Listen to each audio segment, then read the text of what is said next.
हम सब जानते हैं कि सोने का दाम हमेशा उतार चढ़ाव के दौर से गुजरता है। कभी सोने की कीमतें बढ़ती हैं तो कभी गिरती हैं। लेकिन हाल ही में एक रिपोर्ट सामने आई जिसमें ये कहा गया कि सोने की कीमत 2025 में 10,650 प्रति 10 ग्राम तक जा सकती है।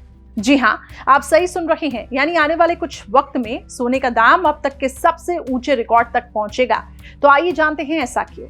दरअसल सोने की कीमतों पर बहुत सारे फैक्टर असर डालते हैं। इसमें वैश्विक स्तर पर आर्थिक स्थिति, अमेरिकी डॉलर की ताकत, ब्याज दरों में बदलाव और जियोपॉलिटिकल संकट, ये कई अहम कारण हैं।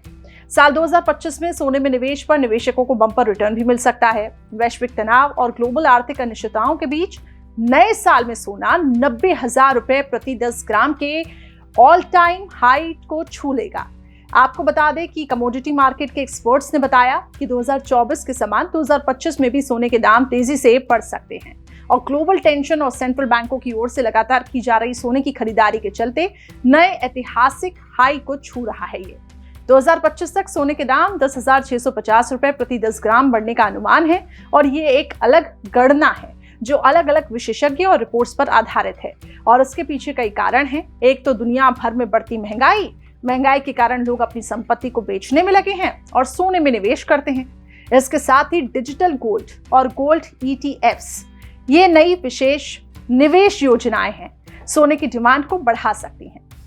LKP सिक्योरिटीज के उपाध्यक्ष, कमोडिटी और करेंसी के रिसर्च एनालिस्ट जतिन त्रिवेदी ने मीडिया से बातचीत में बताया कि 2025 में सोने का आउटलुक पॉजिटिव बना हुआ है। हालांकि 2024 के मुकाबले ग्रोथ की गति थोड़ी सी धीमी हो सकती है। उन्होंने ये भी कहा कि घरेलू स्तर पर सोने की कीमतें 85,000 रुपए तक पहुंचने की उम्मीद है, जबकि बेस्ट केस सिनेरियो में सोना 90,000 रुपए के लेवल तक जा सकता है। जबकि चांदी की कीमतें मामूली तेजी के साथ 1.1 लाख रुपए या 1.25 लाख रुपए तक पहुंचने का अनुमान है। उन्होंने ये भी कहा कि ब्याज दरों की साइकिल बेहद महत्वपूर्ण है, क्योंकि कम ब्याज दरों के होने के कारण बाजार में नकदी आएगी, अमेरिकी डॉलर कमजोर होगा, जिससे सोने की कीमतों को बढ़ावा मिलेगा।